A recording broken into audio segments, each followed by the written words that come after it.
Hello बच्चों, परीक्षा पे चर्चा में पार्टिसिपेट करने के लिए मैंने डायरेक्ट वेबसाइट से ही मटेरियल ले लिया है। आपको mygov.in पर लॉगिन करना पड़ेगा और जो बच्चों के लिए दिशा निर्देश हैं वो मैं यहाँ से पढ़ लेती हूँ। सिर्फ 9, 10, 11 और 12 इन्हीं क्लासेस के बच्चे पार्टिसिपेट कर सकते हैं। दूसरी बात है, MyGov प्लेटफॉर्म पर रजिस्ट्रेशन कर प्रतियोगिता में आप भाग ले सकते हैं। भारत के बाहर से भाग लेने वालों के लिए ईमेल आईडी पर भेजे गए OTP का उपयोग करके आप रजिस्ट्रेशन कर सकते हैं।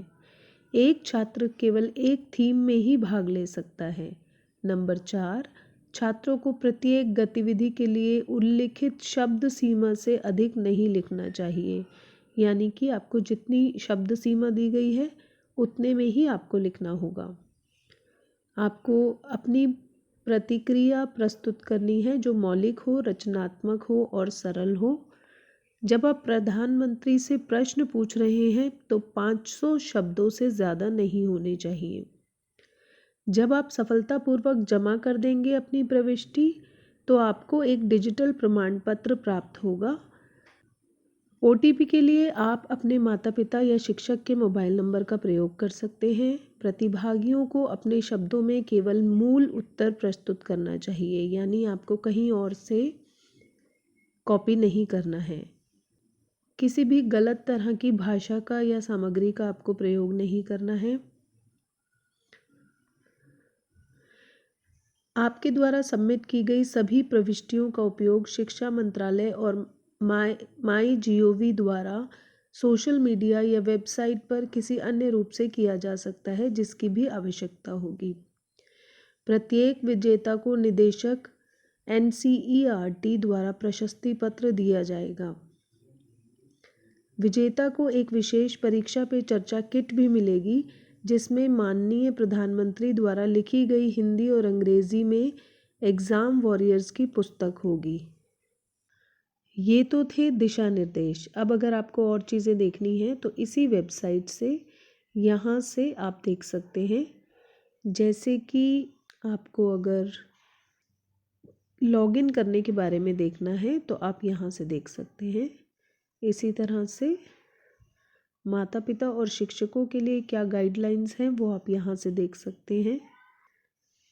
इम्पॉर्टेंट डेट्स आप यहाँ से देख सकते हैं कि ये जो परीक्षा पे चर्चा है ये 25 नवंबर से लेकर 30 दिसंबर तक चल रहा है। और एक बात आपको बताना चाहती हूँ, अगर आप इस वेबसाइट पर आते हैं तो सबसे ऊपर देखिए राइट साइड में हिंदी लिखा हुआ है। जब आप इस हिंदी को क्लिक करते हैं तो आप इंग्लिश को भी ऑप्ट कर सकते हैं। इसके बाद सारी इन्फॉर्मेशन आपको इंग्लिश में मिलने लगेगी। पार्टिसिपेट नाउ पर क्लिक करने के बाद अगर आप सेल्फ पार्टिसिपेशन करते हैं स्टूडेंट लॉगिन से डिटेल्स भरेंगे, अपना नाम, email ID, mobile number, gender, date of birth, class, parents name. इसके अलावा आपको स्कूल के डिटेल्स देने होंगे जैसे स्कूल का नाम, board, address, country, state, district, pin code. यहाँ नीचे जाकर आपको एक्टिविटी डिटेल्स देने होंगे, कौन सा टॉपिक आप सेलेक्ट कर रहे हैं। ये बच्चों के टॉपिक्स हैं। इनमें से कोई भी टॉपिक आप सेलेक्ट कर सकते हैं।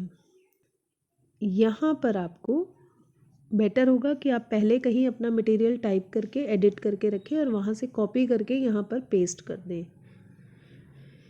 इसके अलावा अगर आप प्रधानमंत्री से कोई क्वेश्चन पूछना चाहते हैं तो यहाँ पर आप वो प्रश्न भी लिख सकते हैं। उसके बाद पहले आप सेव ड्राफ्ट करेंगे। सेव ड्राफ्ट करने के बाद आप उसको पढ़ेंगे, अगर कोई गलती है करेक्ट करेंगे और उसके बाद ही आप उसको सबमिट का बटन दबाएंगे। जब आप सबमिट का बटन दबाएंगे ये वाला, तो आपको, क्योंकि मैंने तो कुछ भरा हुआ नहीं है, जब आप भर लेंगे तो आपको एक सर्टिफिकेट मिलेगा जो कि इस तरह का होगा और यहाँ इस जगह पर आपका नाम प्रिंटेड होगा।